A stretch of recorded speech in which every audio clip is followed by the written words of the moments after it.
और शर्तिया तौर पे हम ये कह रहे हैं कि कोई नहीं होगा जिसने ये नाम ना सुना हो। मतलब अगर कोई होगा तो ये अपने आप में जादू है। वो जो इंसान है जिसकी आज हम बात करेंगे, जिसकी किताब की हम बात करेंगे, वो इंसान है रजनीश ओशो। और उनकी जो किताब है जो हमारी कन्वर्सेशन का केंद्र होगी वो है ये क्रिएटिविटी। ओशो अपने आप में आंधी है। ओशो अपने आप में आंधी है। जिसके जीवन में आते हैं वो थोड़े दिन के लिए बहा के ले जाते हैं उसको। आज्ञाकारी बच्चे जो होते हैं वो एकदम घटिया खत्म हो गए। वो बच्चे वो मर गए, एक तरह से वो बच्चा मर गया है। वो बॉडी है, वो सिर्फ बॉडी है, ब्रेन डेड है वो बच्चा। ओशो तो यहाँ तक क्लेम करते हैं कि जो लोग बच्चे आपके कॉलेज में टॉपर होते हैं, जो कॉलेज में पढ़ाई में स्कूल में पढ़ाई में बहुत अच्छे होते हैं, वो बड़े होकर कुछ नहीं करते, वो फेलियर ही बनते हैं बड़े होकर। Philosophy is a blind man in a dark night at a dark place searching for a black cat which is not there। अगर आप 5 साल पुराना कोई थॉट अभी तक चला पा रहे हैं ना अपने साथ, इसका मतलब आप खतरे में हैं। आप चाहिए, अगर 5 साल से आप बदले ही नहीं है तो आप बहुत मुसीबत में हैं। अब अगर ओशो इतनी जल्दी समझ में आ जाए तो फिर ओशो का है ना।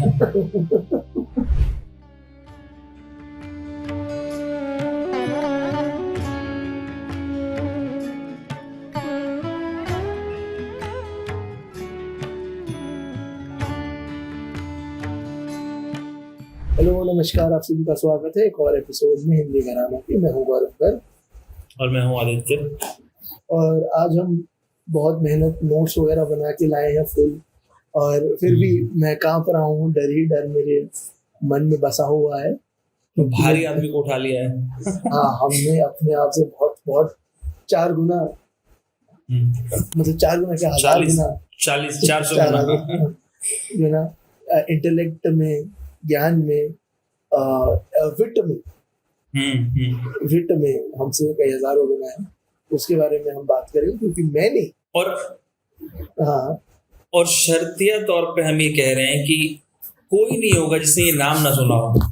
हाँ, मतलब अगर कोई होगा तो ये अपने आप में जादू है। हाँ, ठीक है।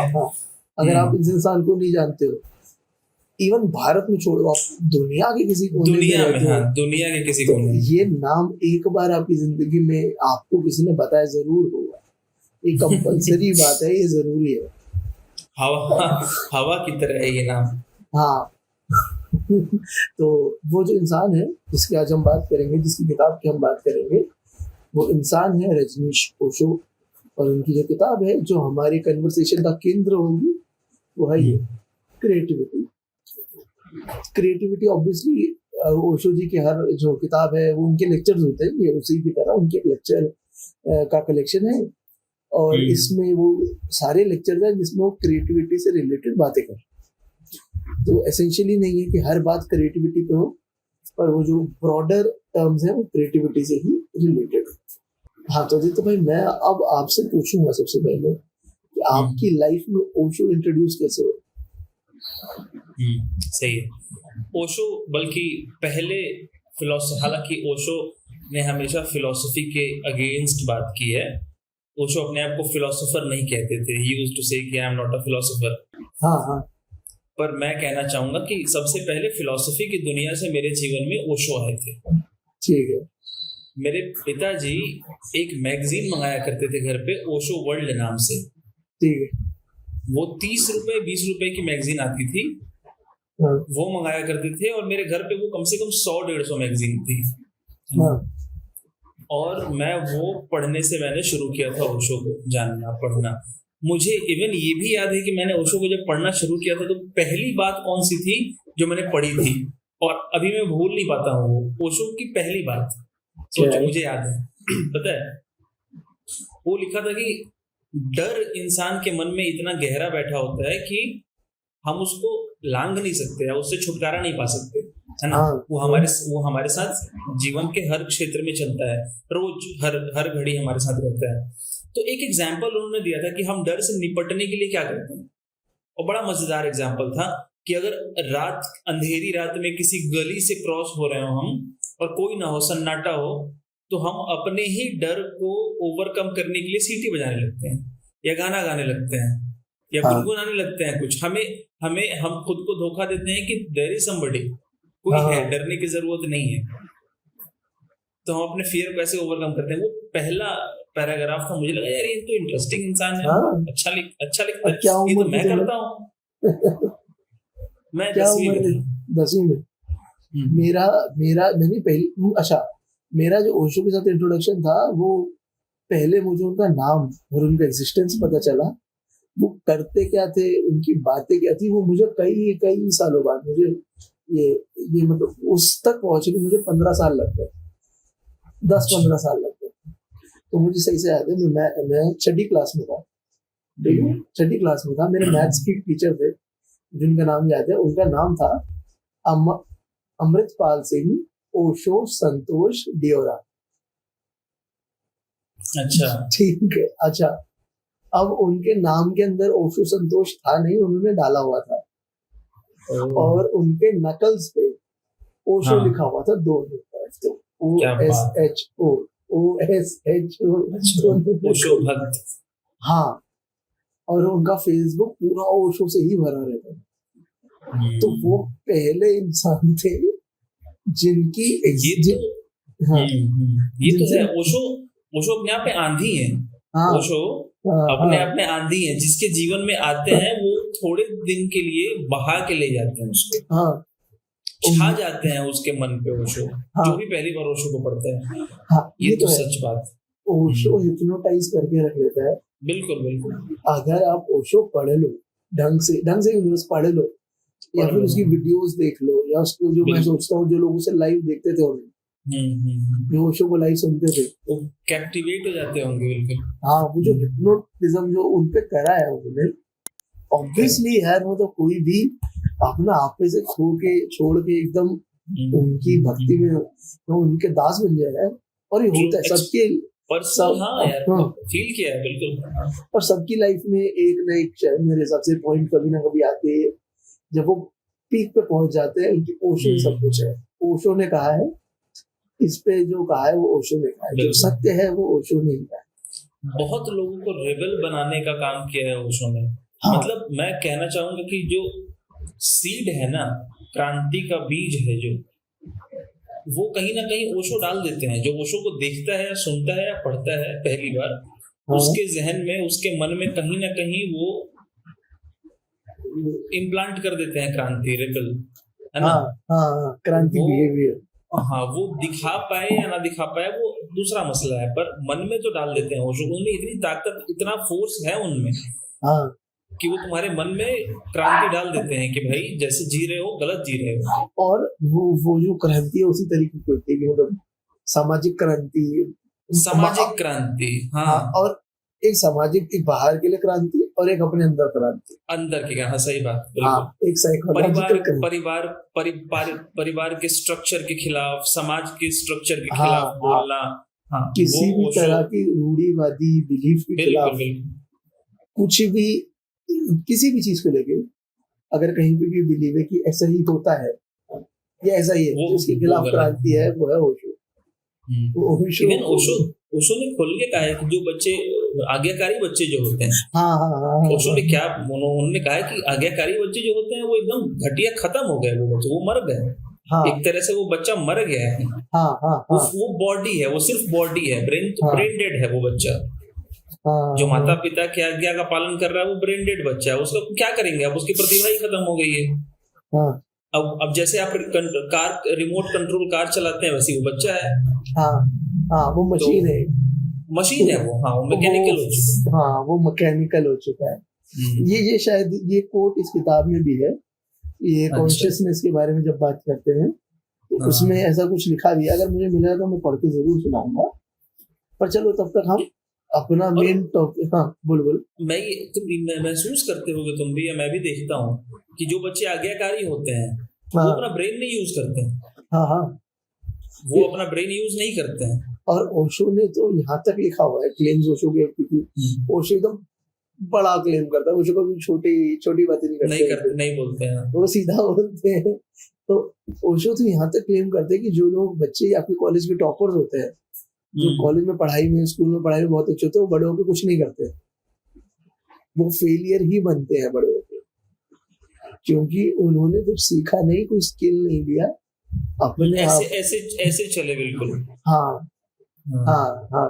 तो ये ओशो ने इसमें क्रिएटिविटी में भी इसके ऊपर लिखा है, क्योंकि उसके अंदर कॉन्शियसनेस नहीं है अपना। क्योंकि ओशो ने कॉन्शियसनेस नहीं है। और एक और चीज है, ओशो ने इंटेलिजेंस को दो चीजों में बांटा हुआ। पहला है फैक्चुअल इंटेलिजेंस, दूसरा इनहेरेंट इंटेलिजेंस होगा, नेचुरल इंटेलिजेंस। बहुत मतलब मैं अगर कहूँ तो कि ओशो, मुझे नहीं पता है कि ओशो की का देहांत कितने उम्र में हुआ था, शायद 65 के अराउंड थे वो हाँ हाँ जब उनका देहांत। हाँ हालांकि उनका देहांत भी मिस्ट्री है। हाँ हाँ तो ये कहना गलत नहीं होगा कि ओशो 65 साल में 10 लोगों की जिंदगियां जी गए, मतलब हाँ। ज्यादा।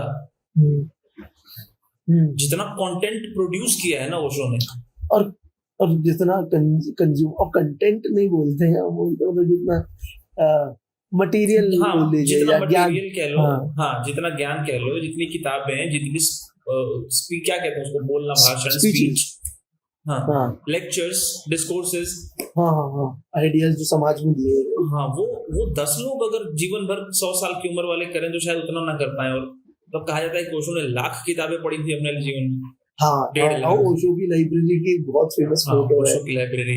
और जो हमारा मेन जो पहला टॉपिक है, ये तो इंट्रोडक्शन हो गया ओशो को एक तरीके से, क्योंकि हम वो वाला इंट्रोडक्शन देने का कोई फायदा नहीं है कि उनका नाम रजनीश ओशो था, उनका उन्होंने अपना कार्य पुणे से शुरू करा, ये सबको ही पता है। ये तो मतलब ये तो मतलब 20 नंबर के आंसर में लिखना है कि मेरा नाम गौदा है, हमारी माता है, हमको कुछ नहीं आता। गाय दूध देती है, गाय के 4 पैर होते हैं। जब आपसे लिखा हुआ है कि फिजियोलॉजी डिस्क्राइब करो गाय, तो फॉर्मल इंट्रोडक्शन देने का कोई लाभ नहीं है ओशो का। हाँ मैंने जब ये किताब पढ़ी, ठीक है, तो पहली बार है मैंने ओशो का कुछ कंप्लीट पढ़ा है। मैंने ओशो के लेक्चर्स की छोटी छोटी वीडियोस देखी है, मैंने इधर उधर छोटा मोटा एक्सर पढ़ा है, तुमसे बातें सुनी है, इंटरनेट की छोटी मोटी बातें पढ़ी है। ये किताब जो है क्रिएटिविटी, ये पहला कंप्लीट पीस है ओशो का लिखा हुआ जो मैंने पढ़ा, ठीक है।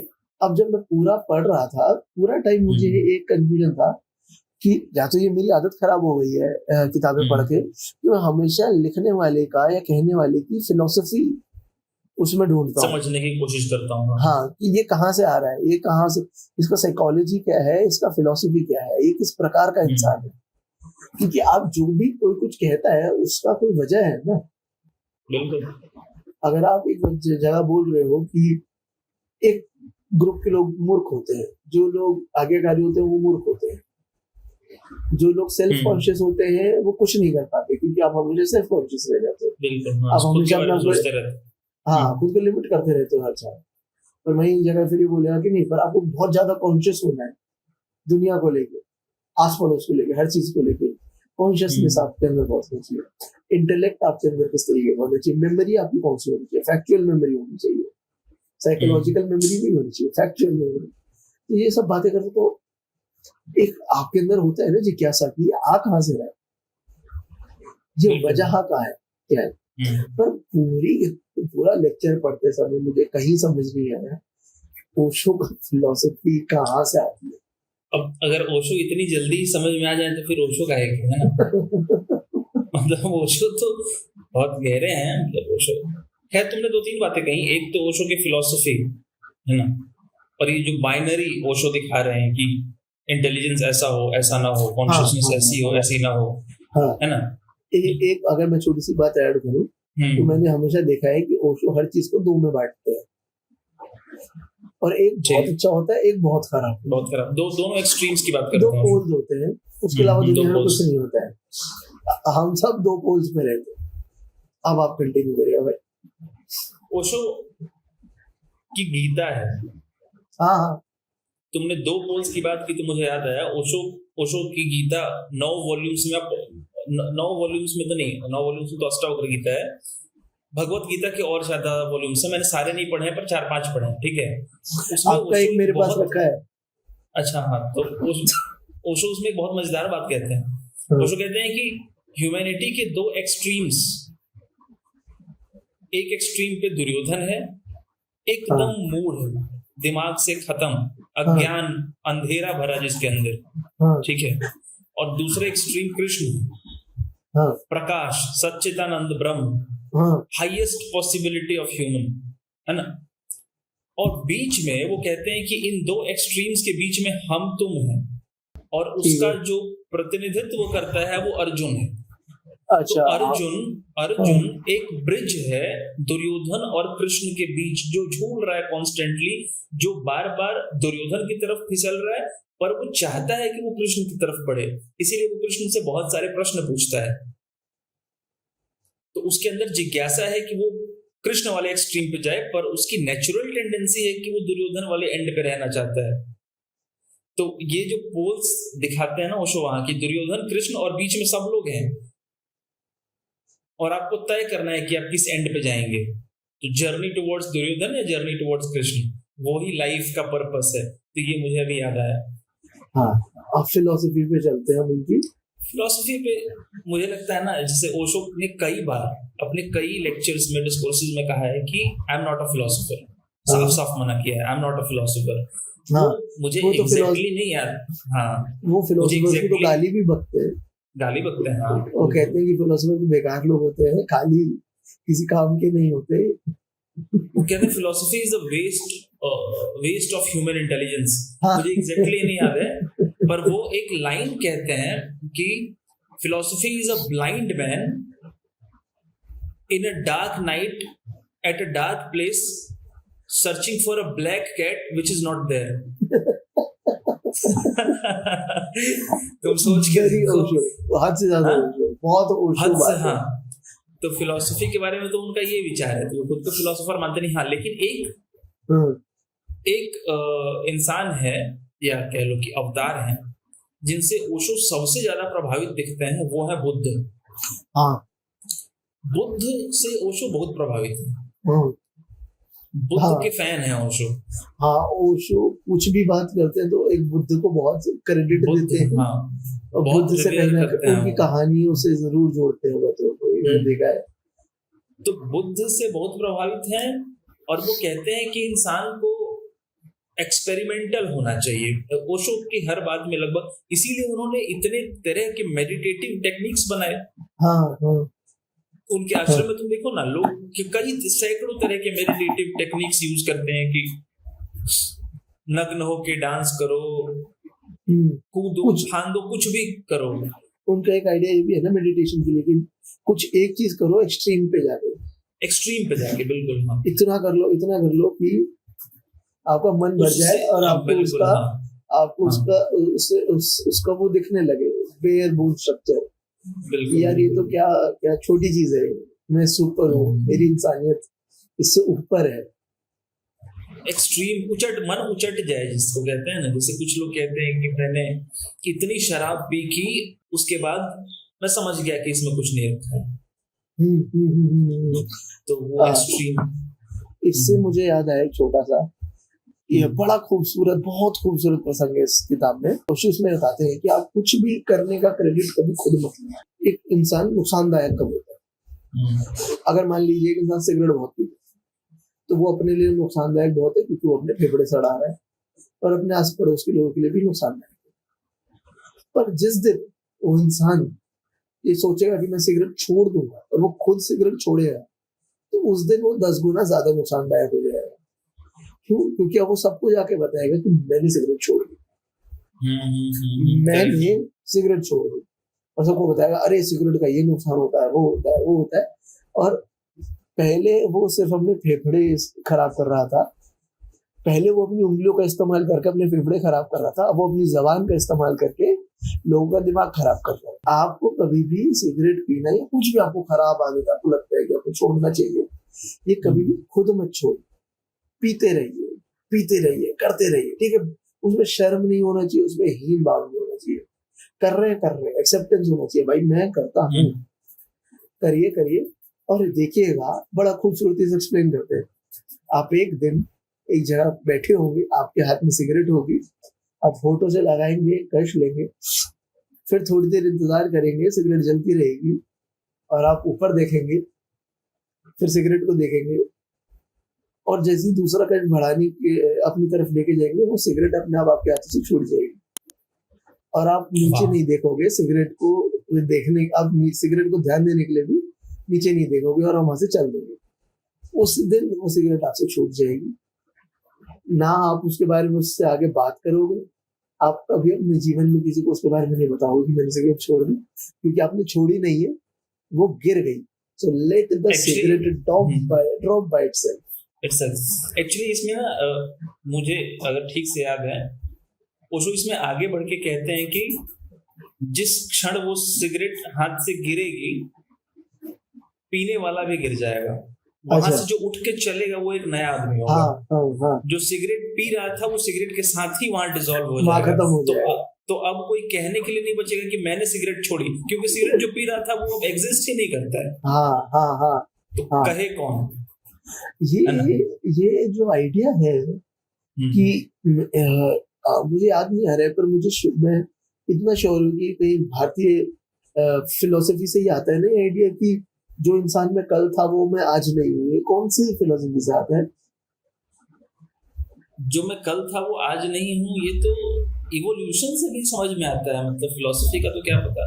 हाँ, पर मुझे ऐसा कुछ याद आ रहा है कि कहीं किसी भारतीय फिलोसफी में एक इसका कोर एलिमेंट है कि जो मैं कल था वो मैं आज नहीं हूँ, मैं आज एक नया इंसान बन के बदल गया। अभी तो ध्यान नहीं आ रहा है इतनी। हाँ, अगर जो वीडियो देख रहे हैं, जो सुन रहे हैं, यहाँ तक हमारे साथ टिके हुए हैं, तो वो जरूर बता दी। बाकी जो ओशो की बात है कि क्लेम करना कि क्रेडिट मत लो, ये तो कृष्ण से आ रहा है। तो कृष्ण से आ रहा है। कर्ता भाव का नहीं होना, ये तो कृष्ण सिखाते हैं ना। और हम कह रहे थे कि मान लो बुद्ध से बहुत इंस्पायर्ड है ओशो, कृष्ण से भक्त हैं ओशो, और जीसस क्राइस्ट से बहुत इंस्पायर्ड है। ये तीन फिगर्स हैं जिनका खुला इंस्पिरेशन दिखता है बिल्कुल ओशो की बातों में। ओशो की बातों में एक और व्यक्ति है जिसका इन्फ्लुएंस ओशो पे दिखता है, पर ओशो एक्सेप्ट नहीं करना चाहते, क्योंकि कहीं ना कहीं मैं नहीं कह रहा हूँ कि ओशो में ईगो है, पर ईगो क्या है ना कि अहंकार तो प्राकृतिक वृत्ति है ना, वो तो पूरी तरह कैसे ही जाएगी किसी में से भी, है ना। तो ओशो कहीं ना कहीं एक्सेप्ट नहीं करते हैं कि उनके ऊपर कृष्ण मूर्ति का भी प्रभाव है, क्योंकि ओशो में कृष्ण मूर्ति भी झलकते हैं। इस किताब में एक जगह कृष्ण मूर्ति को भी मेंशन करा गया है, और वो बिल्कुल चलते फिरते करा गया है कि बहुत बड़े बड़े थिंकर हैं जैसे एक कृष्ण मूर्ति भी है। पर हाँ, कहीं ना कहीं जो पूरा उनका आइडिया है ना कि खुद का टीचर खुद बनो, खुद को सिखाओ, खुद को सिखाओ, खुद को परफेक्ट करो, है ना। जैसे अल्लामा इकबाल का शेर है, खुद ही को कर बुलंद इतना कि खुदा खुद बंदे से पूछे कि तेरी रजा क्या है। ये वहीं से ही है। अच्छा, ये जो कृष्ण नो माइंड का कॉन्सेप्ट है जो ओशो जिस पे बहुत एम्फेसिस करते हैं, no mind, dissolve your mind, है ना। माइंड होना ही बहुत बड़ी प्रॉब्लम है। थिंकिंग होना बहुत बड़ी प्रॉब्लम है, because once you think you create space, time और स्पेस आ जाता है ना बीच में। तो ये भी कृष्ण मूर्ति ही समझाता है, ऑब्जर्वर इज द ऑब्जर्व्ड। जब कृष्ण मूर्ति कहते हैं तो यही कह रहे होते हैं कि बीच में स्पेस और टाइम नहीं आना चाहिए। ओशो भी यही कह रहे हैं कि अगर आप सोचेंगे, माइंड रहेगा तो स्पेस और टाइम रहेगा। इसी को ओशो डिफरेंट भाषा में समझाते हैं, और मैं बताऊं तो सेल्फ कॉन्शियसनेस के उससे समझाते हैं। अच्छा। ये कहते हैं self consciousness is a non surrendering attitude. It is the attitude of conflict, fight, struggle. If you are fighting with existence, you will be self-conscious, and of course you will be defeated again and again and again. Each step is going to be a step into more and more defeat. Your frustration is certain. You are doomed from the very beginning, because you cannot maintain this self against the universe. It is impossible. It is impossible. You cannot exist separately. You cannot be a monk. This word monk is good. You must be aware of similar words that come from the same roots, like monopoly, monastery, or monologue. A monk is one who is trying to be himself, who is trying to define his boundaries, and who is trying to exist separate from this total existence. His whole effort is egoistic. It is bound to fail. No monk can ever succeed. You can only succeed with God, never against Him. You can succeed only with the whole, never against Him. If you are frustrated in deep misery, remember, you are creating this misery, and you are creating by subtle trick. You are fighting against the whole. वही बात है। क्या क्या क्या control है शब्दों पर। ये बात क्या कहूं इतने मैं? ये बात इतने शब्दों में इस तरीके इस ढंग से इतनी डेप्थ के साथ सिर्फ ओशो बोल सकते थे और कोई नहीं बोल सकता था। और ये सब ये स्पीचेस में बोलते हैं। कमाल बात है। आमतौर पे आप रियल टाइम पे आमतौर पे आप बैठ के लिख रहे हो, आपके पास 1000 चांसेस होते हैं काट के मिटाने के। यहाँ पे आपने एक बार बोल दिया तो रजिस्टर हो गया। सही बात। क्या यार, इससे यहाँ तो यही जो तुम कह रहे हो ना, माइंड का प्रॉब्लम, ये वही है, सेल्फ कॉन्शियसनेस। हाँ बिल्कुल। मॉन्क क्या इनके हिसाब से क्या सच में भी मॉन्क क्या कोशिश कर रहा है कि अपना माइंड भी मेंटेन करके रखे और सत्य को भी पाले? ये कैसे हो सकता है? हाँ, इसीलिए कह रहे हैं कि मॉन्क कभी सक्सीड नहीं कर सकता। हाँ ठीक है। एक और जगह बड़ा इंटेलिजेंस पे इनका कहना है, क्योंकि इंटेलिजेंस में भी इनकी बड़ी बातें हैं, बड़ा लिखा हुआ है। इंटेलिजेंस में कहते हैं कि intelligence creates a Picasso, a Van Gogh, a Mozart, a Beethoven. Intelligence is a totally different dimension. It has nothing to do with the head. It has something to do with the heart.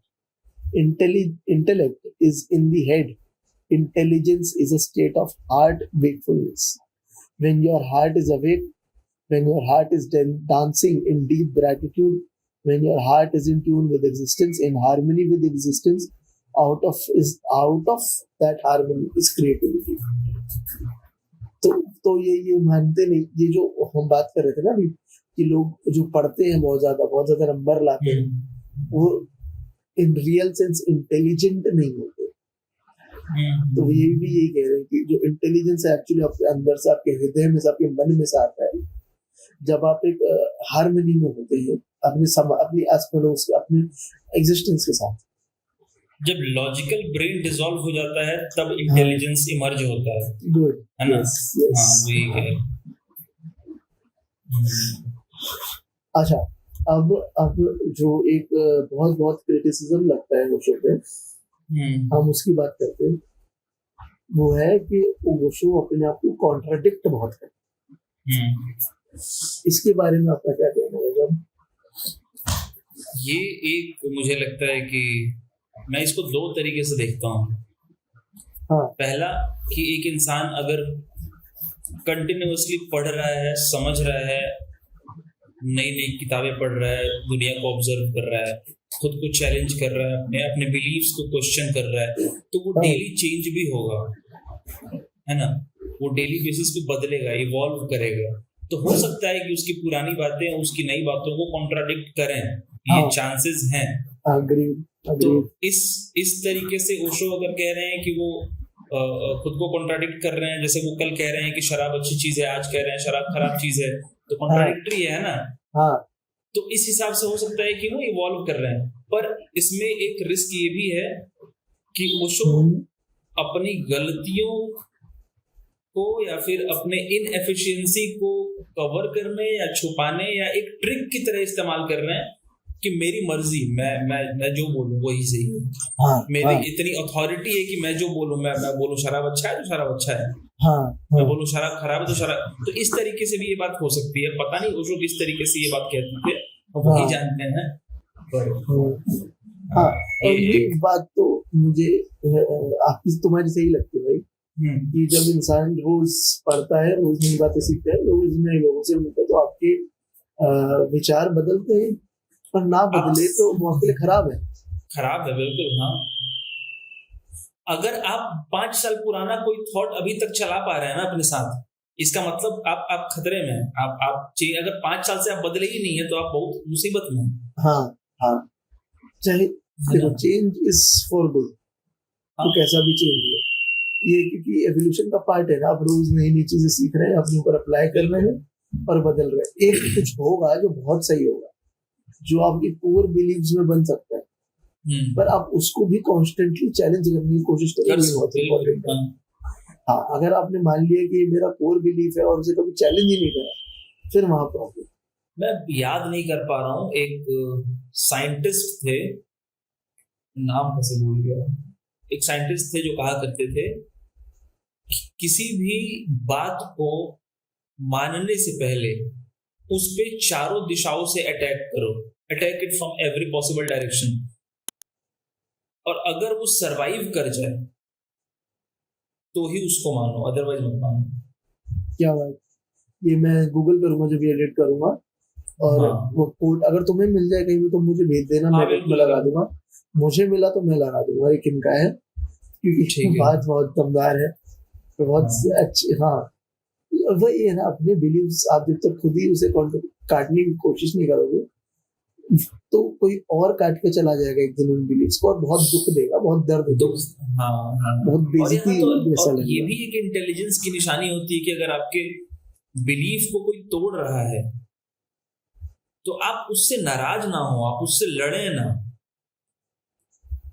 कई लोग ना इतने वो होते हैं कि अगर आप उनकी भलाई के लिए उनका कोई बिलीफ तोड़ने जाओ तो वो आप पे अटैक करने लगते हैं, उनको लगता है कि आप उनका नुकसान पहुंच कर रहे हो।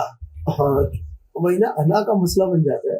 हाँ, क्योंकि आना का मसला बना लेते हैं वो। क्योंकि वो भी है ना, लोग क्योंकि प्रोटेक्टिव बहुत है ना, क्योंकि देखो हाँ मतलब ये मेरी समझ है, हो सकता है गलत हो सकता है सही। देखो, जो लोगों की जिंदगी में पर्सनल अचीवमेंट्स बहुत कम होती है, वो लोग आमतौर पे ऐसे विचारों को, ऐसी भावनाओं को अपना केंद्र बना लेते हैं एग्जिस्टेंस का, क्योंकि उनके पास कुछ और नहीं होता अपना कहने के लिए, या किसी गर्व करने के लिए कि कुछ है ही हाँ, नहीं ना, तो किस पे तो वो स्टैंड किसी करेंगे वो। हाँ तो वो किसी हाँ और के अचीवमेंट पे गर्व करते हो, किसी और के काम पे गर्व हाँ, करते हैं, करेक्ट उसका करेक्ट क्रेडिट करेक्ट। लेते हैं। हाँ और सही अगर कह आप रहे हो। उन्हें बताओगे कि ये गलत है, तो फिर उनको ये अपनी एग्जिस्टेंस के लिए थ्रेट लगता है तुम तो यार, उनकी जड़ ही, तुम तो उनका जड़ हिला रहे हो ना, समझ रहे कि हो। मतलब अब मैं करूं क्या। अगर ट्रू। आप उस इंसान की जगह अपने आप को रखे तो वो बड़ा बेचारा लाचार इंसान है, क्योंकि वो जाए कहाँ। सही बात। आप बोल रहे हो कि जो उसका टोटल एग्जिस्टेंस है वो तो गलत है ही है, गलत है। तो अब वो नई जैसे जड़ बनाना, वो हमारे आसपास लोग मिलेंगे जो कहते हैं कि हमारे दादाजी तो ये हाँ थे हाँ वो थे, हमारे पिताजी ने देखो क्या क्या किया, पर अपनी बात कभी नहीं करते। हाँ हाँ, अपनी बात कभी नहीं। इसका एक और एग्जांपल बहुत बड़ा है, लोग बोलते हैं हमारे कास्ट के लोग ऐसे होते थे, हमारे धर्म के हाँ लोग, हमने हाँ 1000 साल 2000 साल पहले ऐसा करा है, बिल्कुल। 5000 साल पहले, 2000 3000 साल पहले हम यहाँ होते थे, ये करते थे। हम्म।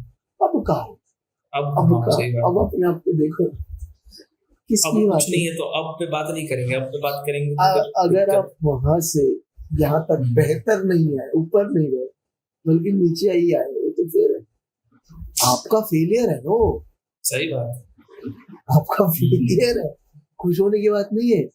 लोग बहुत खुश होते हैं कि हम तो भैया राज करते थे, हमारा ये था, हाँ हमारी बड़ी बड़ी कोठियां थी, अब हम गरीबी में रह अब रहे, तो खुशी गर्व करने की बात नहीं, शर्म करने की बात है, कभी बतानी नहीं चाहिए किसी को, ऐसी बात तो पब्लिक को बोलनी नहीं चाहिए। अब मैं चलो यहाँ बोलूंगा नहीं, नहीं तो मैं तो नाम लेके 2-3 एग्जांपल्स देता, पर ठीक है। मुझे भी शायद अंदाजा है कि तुम किसकी बात करोगे। मैं थोड़ा ब्रॉडर एस्पेक्ट में 2-3। अच्छा, नाम ले दो, मैं काट दूंगी इसको, मैं काट दूँ। हमने एक ऑफ कैमरा, ऑफ रिकॉर्डिंग की छोटी सी बात करी जो हम एडिट में नहीं डाल सकते हैं। तो आखिरी जो हम पार्ट करेंगे वो ये बताएंगे कि ओशो को कहाँ से पढ़ना है, किससे सुनना है, ये इंस्टाग्राम पे जो रीलें चलती है उसमें आउट ऑफ कॉन्टेक्स्ट बातें काटी जाती है, उनसे कैसे बचना है। पर उससे पहले एक छोटा सा मेरा मन कर रहा है सब सुनाने का, ये अभी इतना इम्पोर्टेंट, इतना कुछ खास नहीं है, पर ये जस्ट मेरा मन है, मेरे सिस्टम से मुझे निकालना है, तो मैं सबको सुनाना चाहूँ। All your so-called gold medalists in the schools, colleges, universities disappear. They never prove to be of any use. their glory ends with their gold medals. Then they are never found anywhere. Life owes nothing to them. What happened to these people? You have destroyed them. You have purchased a certificate and they have lost all. Now they will be carrying their certificates and degree. This kind of education has to be totally transformed. More joy has to be brought in the schoolroom.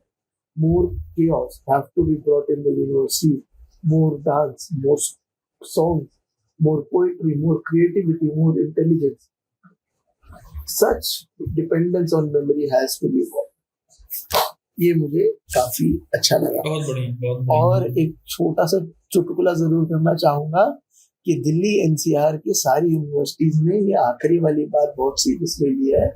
उन्होंने universities में क्या पढ़ाई सब हटा के नाच गाना पूरा करा जाएगा। ये तो हाँ, तो अब हम वही बात करते हैं आखिरी। अभी जैसे देखा जाए, हम कहना नहीं चाहिए, पर हमारे भी साथ बहुत सारे मेडलिस्ट थे, हम नहीं थे। कहाँ है वो? कहाँ है वो? नहीं होंगे भी। देखो इस बात को ना कई लोग ऐसे लेते हैं कि जैसे तेज लड़का है कोई स्कूल में, ठीक है, टॉपर था, 11th टॉप, 10th टॉप किया, 12th टॉप किया, ग्रेजुएशन में गोल्ड मेडलिस्ट रहा। अब वो स्टूडेंट अगर किसी एमएनसी में काम कर रहा है, चलो मान लो 40 लाख के पैकेज पे, ठीक है, तो ना ऐसे कहते हैं लोग कि अरे देखो 40 लाख के पैकेज पे काम कर रहा है, पर मैं ना इसको सक्सेस नहीं मानता। ये है भी नहीं सक्सेस। 40 लाख के पैकेज पे काम करने के लिए आपको 24 घंटा कोल्हू के बैल की तरह एमएनसी के लिए काम करना होता है। आपको जोत देते हैं वो, आप पूरे के पूरे खर्च हो जाते हैं। जब हम जो तो बोल रहे हैं, हम कुछ और कहना चाहते हैं। हाँ, आप पूरे के पूरे खर्च हो जाते हैं उस काम में, ठीक है। तो वो 40 लाख लेकर आप कहाँ जाएंगे? आप मतलब आप जब 50 साल के हो जाएंगे, आपकी जब उम्र 50 की हो जाएगी और आपने कोई कविता नहीं पढ़ी, आपने कोई संगीत नहीं सीखा, आपने कभी डांस क्लास नहीं ज्वाइन किया, आपने फिलॉसफी की किताबें नहीं पढ़ी, आपने सिनेमा नहीं देखा, तो आप क्या करेंगे उस 40 लाख का? आप कहाँ जाएंगे 50 साल की उम्र के बाद? और आप किसी कन्वर्सेशन का पार्टी नहीं बन सकते ना। आपसे क्या बात करेंगे साहब? क्या बात की जाए? कितना आपसे बात कर लेंगे कि आपकी नौकरी, वाह क्या नौकरी है, क्या पैसे कमाते हो। एक पॉइंट के बाद वो नीरस हो जाएगा। एक पॉइंट के बाद इंसान का मन करता है फिल्म, गाना, डांस, आर्ट के बाद इंसान ह्यूमन कनेक्शन नहीं है। और कौन, मतलब अभी तो अगर आपके पास टाइम होता, आप उतना ही कमाते या उतना ही खुद को खर्च करते जिससे कि जीवन रंगीन हो सकता था, रिच हो सकता था, डाइवर्स हो सकता था, कि आपके जीवन में 10 अलग अलग चीजें हैं, आप 10 में इन्वॉल्व हैं, तो कितना मजा आता। ऐसे चल के 50 साल गुजार देंगे, उसके बाद आपसे कोई आएगा पूछने रात को 12 बजे कि चल भाई कॉफी पीते हैं या लेट नाइट रोड पे वॉक करते? कोई नहीं आएगा। एकदम अकेले बैठ के गिनते रहिएगा पैसा। ये हम एक तरह से, वो अंग्रेजी कहावत है ना, jack of all trade master of none, हमसे गलत प्रूफ कर रहे हैं, क्योंकि हम कह रहे हैं कि हमें जैक ऑफ ऑल ट्रेड्स भी होना चाहिए। सही बात है, क्यों नहीं होना चाहिए? टॉपिक के मास्टर को कोई पसंद नहीं करता। एक बात मैं अक्सर बच्चों को क्लास में समझाता हूँ कि एक पेड़ है जो ऐसे गया है और हर दिशाओं में ब्रांचिंग हुई है और बहुत हरा भरा पेड़ है, तुम उसके साथ सेल्फी लेना पसंद करोगे कि एक पेड़ है जो ऐसे गया है और ऐसे एक दिशा में बढ़ गया है? तो सारे बच्चे एक साथ कहते हैं कि नहीं सर पहले वाले पेड़ के साथ। मैं पूछता हूँ क्यों, तो कहते हैं क्योंकि वो हर डायरेक्शन में है और खूबसूरत दिखेगा, सिमेट्री उसकी बहुत अच्छी है। तो वो कोई नहीं पसंद करता कि एक पेड़ है जो टेढ़ा गया है, एक दिशा में गया है, तो बदसूरत लगेगा वो पेड़। क्या बात, वही है। ऐसे ही तो वही अपने आप को हर डायमेंशन में खोलिए, अलग अलग। अगर आज आपका मन है कविता लिखना सीखने का, तो शुरू करो। और क्या, लिखो, कुछ तो लिखो। आज आपको मन है गाना गाने का, तो गाना सीखो, कौन आपको रोक रहा है? और क्या हो गया? What's the worst that can happen? खराब ये हो। बात ना, हाँ खराब होगा इससे ज्यादा। मैं जो बोलूंगा ना ये तुम समझ पाओगे, या जो लोग पढ़ते हैं वो समझ पाएंगे, मैक्सिमम लोग नहीं समझ पाएंगे। पर मेरी ये बात सुनो, आप इस धरती पे आए हैं, एक ही जीवन है। हाँ आप कैसे मिस कर सकते हैं गालिब को पढ़ना? आप कैसे मिस कर सकते हैं नीचे को पढ़ना, हाँ या कृष्ण को पढ़ना, या दोस्तोयेव्स्की को पढ़ना, या शेक्सपियर को पढ़ना? कैसे अफोर्ड कर पाएंगे आप इनको मिस करना? मतलब ये डरावना है ये। हाँ। आप अरे कभी ये इनको कैसे नहीं पढ़ सकते? मतलब जिसने जिसने जिस मान लो ना, जिस इंसान, देखा जाए जिस इंसान ने कभी मेहदी हसन की गजल नहीं सुनी, नहीं सुनी, क्या बेरस नीरस जीवन है। क्या किया? मतलब सही बात है। उस जीवन की जो निरस, मतलब जो बोर्डम है, क्या है। जिसने नुसरत फतेह अली खान को जिसने नहीं सुना कभी, तो ये तो इम्पॉसिबल है ह्यूमैनिटी में। मतलब आपने नुसरत फतेह अली खान को एक कमरे में अकेला बैठ के आधा एक घंटा सही बात कानों में बज रहे हैं, डूब नहीं गए अगर आप, और आपको लग रहा है कि मैं उड़ने वाला हूँ बस। तब क्या तब आपने क्या संगीत सुना? तो यही सब चीजें तो जिंदगी को खूबसूरत बनाती है। ये सब बड़े लोग। आपने परवीन शाकिर का कोई शेर सुना नहीं, और शेर सुन के रोए नहीं, क्या शायरी सुनी? हाँ छोड़ो ये, अब वो हो जाएगा, इमोशनल हो जाएगी ये बातचीत। अब हाँ ओशो के उस वाली बात पे आते हैं कि भगवान के लिए इंस्टा फेसबुक से ओशो को ना पढ़े। हाँ ओशो के नाम पे नग्नता बहुत चलती है। हाँ इंटरनेट की दुनिया में ओशो के नाम पे सिर्फ नग्नता चलती है हाँ है ना। नग्न स्त्रियों की फोटो लगा देंगे, और ओशो ने जो बातें नहीं कही है वो भी वहां लिख देंगे। तो जैसे वो ना, कुछ भी शेर लिखा नीचे गाली लिख दिया, वैसे ही ओशो के साथ हो गया। तो ओशो के साथ ये त्रासदी हुई है कि ओशो कुछ भी लिख दो, ओशो लिख दो, क्रेडिबल हो जाएगा। अच्छा, तो फिर अच्छे सोर्सेज क्या? मैगजीन्स आती हैं, पढ़िए। हाँ यार ओशो की किताबें 100 150 रुपए की हैं। ओशो वर्ल्ड जो वेबसाइट है, हाँ हाँ हाँ जो ओशो का वेबसाइट है, कितना कंटेंट तो उस पे फ्री में अवेलेबल है पढ़ने के लिए, हाँ। वो पढ़िए, है ना। तो वही बुक्स है, मैगजीन्स, लेक्चर्स। अरे यूट्यूब पे इतने लेक्चर्स हैं, अथाह लेक्चर्स हैं यूट्यूब पे। ओशो का लाइव, ओशो की रिकॉर्डिंग्स है पूरी की पूरी। बारे कई घंटों की रिकॉर्डिंग्स पड़ी हैं यूट्यूब पे। पूरा का पूरा अष्टावक्र गीता यूट्यूब पे पढ़ा है, भगवत गीता यूट्यूब पे पढ़ी है। स्पॉटिफाई पे प्लेलिस्ट्स हैं, किसी ने बना दी उसमें, हाँ किसी ने बना दी एक प्लेलिस्ट 50 वीडियोस की या 50 ऑडियोज की, 2-2 घंटे की ऑडियो सुनिए ना आप, ड्राइव करते हुए, कुक करते हुए, क्या जाता है, सुन लीजिए। आउट ऑफ कॉन्टेक्स्ट गलत बातें पढ़ के आपको ज्यादा ही नुकसान हुआ। हाँ नुकसान हो गया है, भले से ज्यादा नुकसान हो गया। ओशो की मैं बहुत रिस्पेक्ट करता हूँ, क्योंकि ओशो इतिहास में पहले व्यक्ति होंगे शायद, या बहुत कम व्यक्तियों में ओशो का नाम है, जिन्होंने अपने जीवन काल में दुनिया के सारे ही महानतम व्यक्तित्वों के ऊपर बोला है। हाँ, ओशो ने किसके ऊपर नहीं बोला है? मतलब अरे यार मैंने देखा, फूको, नीचा, कार्ल मार्क्स, सबके ऊपर कहीं ना कहीं ओशो का कुछ ना कुछ। सब सारे बड़े पॉलिटिशियंस, क्रांतिकारी, किसी छोटे से देश के कोई बड़ा लीडर हो, उसके ऊपर भी ओशो ने एक राय जरूर दी होगी कभी ना कभी। ओशो ने इतना पढ़ा है, इतना बोला है कि मतलब क्या कहा जाए। आप उसका 1% पढ़ लेंगे तो आप बहुत आगे चले जाएंगे। हाँ, ओशो ने, मतलब मैंने तो नाम ही नहीं सुना। मैं शहजोबाई नाम सुना है तो मैंने नहीं सुना था, नहीं सुना था, मैंने नहीं सुना था। मैंने ओशो से सुना है। मैंने संत रविदास ओशो से सुना है, हालांकि मैं बनारस में रहा हूँ, पर उसके पहले रविदास का नाम मैंने ओशो से सुना है। जब मैं बनारस गया और मैंने देखा रविदास गेट, तो मुझे पता था कि अच्छा रविदास, संत रविदास ओशो से सुना था। क्या बात है। रैदास ओशो से सुना था। तो ये सारे मैंने नागार्जुन मैंने ओशो से सुना। तो अच्छा। ओशो ने किसके ऊपर नहीं बोला है? ओशो ने सबके ऊपर। हाँ, गालिब, मुल्ला नसरुद्दीन, बाबा बुल्ले शाह पे कितना ओशो ने बोला है। हाँ, फरीद पे कितना बोला है ओशो ने, किस पे नहीं बोला है ओशो ने? क्या बात है।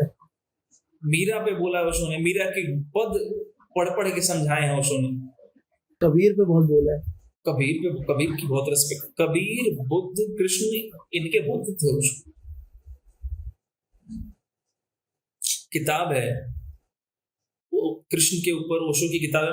मैं कहूंगा कि तुम पढ़ना उस किताब को, the man and his philosophies, Krishna. अच्छा, उस किताब को पढ़ना तुम, वो किताब मजा आ जाएगा तुम्हें वो किताब पढ़ के। मोटी किताब है थोड़ी, 300-350-400 पन्ने की होगी। अरे हाँ बिल्कुल। हाँ, पर वो किताब कृष्ण के ऊपर, मतलब ऐसा लगता है कि ओशो ने हृदय निकाल कर रखा है उस किताब में। मतलब ऐसा लगता है कि अपने पूज्य के लिए किताब लिखी है कि ये आपके लिए। बहुत कमाल की किताब है Krishna the man and his philosophies. बहुत अच्छी किताब। क्या Krishna and the man and his philosophies. ठीक है, ये मैं फोटो वगैरह जरूर लगाऊं, मुझे लिंक मिला तो मैं बायो डिस्क्रिप्शन में लगा दूं। बिल्कुल। तो आज का 50 मिनट हो गया ऑलमोस्ट, और ये काफी भारी अच्छा कन्वर्सेशन निकल के आया है।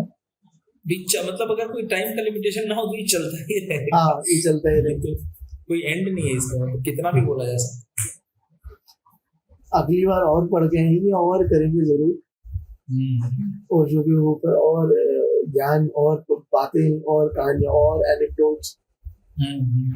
इस दिन मुल्ला नसरुद्दीन के बारे में बात करते हैं। ओशो हमारे एक वीडियो है मुल्ला नसरुद्दीन पे। हाँ, एक वीडियो है मुल्ला नसरुद्दीन। हाँ, मैं यहाँ पे लिंक कर दूंगा। लिंक कर दूंगा। हाँ, तुमने एक किताब खरीदी थी मुल्ला नसरुद्दीन के ऊपर। हाँ, the incredible प्लेजेंटरीज of Mulla Nasruddin. और मैंने जब वो किताब देखी ऑनलाइन तो उसकी सीरीज है भाई वो। हाँ, उसके ऊपर 20-25 किताबों सेम आदमी ने लिखा है वो सब। हाँ हाँ हाँ हाँ। वो कोई मुझे सही से याद नहीं आ रहा वो कहाँ के राइटर थे, मिडिल ईस्ट में कहीं के राइटर थे। ईरान में, इरशाद करके कुछ नाम था। हाँ, ऐसा ही कुछ नाम है शायद। इरशाद। हाँ, इदरीस कुछ है। हाँ, इदरीस कुछ है। मोहम्मद इदरीस या फिर लगा देना ना, देखना जो भी। हाँ, तो वो कोई मिडिल ईस्टर्न राइटर है। उन्होंने बहुत बहुत ज्यादा मुल्ला नसरुद्दीन की कहानियां लिखी है अपने पूरे लाइफ टाइम में। जैसे चाचा चौधरी किसी एक इंसान के मेन क्रिएशन थे भारत में, तो वैसे जैसे हमारे यहाँ पे संता बनता के बहुत खुशवंत सिंह जी थे जिन्होंने ट्रेन टू पाकिस्तान और बाकी सब बड़ी बड़ी किताबें लिखी है, बहुत बड़े राइटर। जैसे उनका फेवरेट कैरेक्टर था संता बनता। अच्छा, संता बनता उन्होंने बनाए हैं, खुशवंत सिंह ने। हाँ, खुशवंत सिंह ने संता बनता बनाए। अब संता बनता के जोक सब करते हैं। हाँ, पर संता बनता को सरदार बनाना वो सब खुशवंत सिंह की खुराफाते थी, क्योंकि वो खुद भी सरदार थे।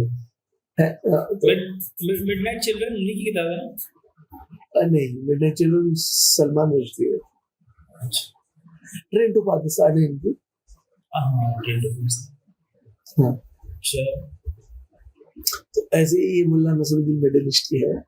तो ये अच्छा लगा मुझे कन्वर्सेशन। बाकी लोग जो सुन रहे हैं वो भी हमें जरूर बताएं कुछ उनका मैं बोलूंगा कोई उनकी समझ हो ओशो के बारे में, या किसी कोट जो शायद हमें सही से समझना है। हाँ बिल्कुल।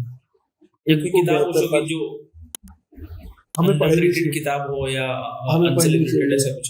हाँ, जिसके बारे में हमने बात नहीं करी हो तो वो भी जरूर हमें बताएं, साझा करें।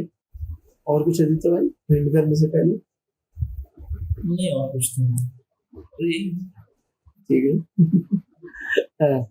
मेरी बैटरी भी 10% बची है, तो अभी ये सीधा ठीक है, ब्लैकआउट हो जाएगा। देखने के लिए धन्यवाद, सुनने के लिए हमें धन्यवाद।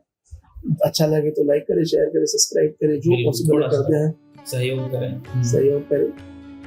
धन्यवाद। फिर मिलते हैं अगले एपिसोड में किसी और टॉपिक पे, किसी किताब पे, किसी कविता पे। धन्यवाद।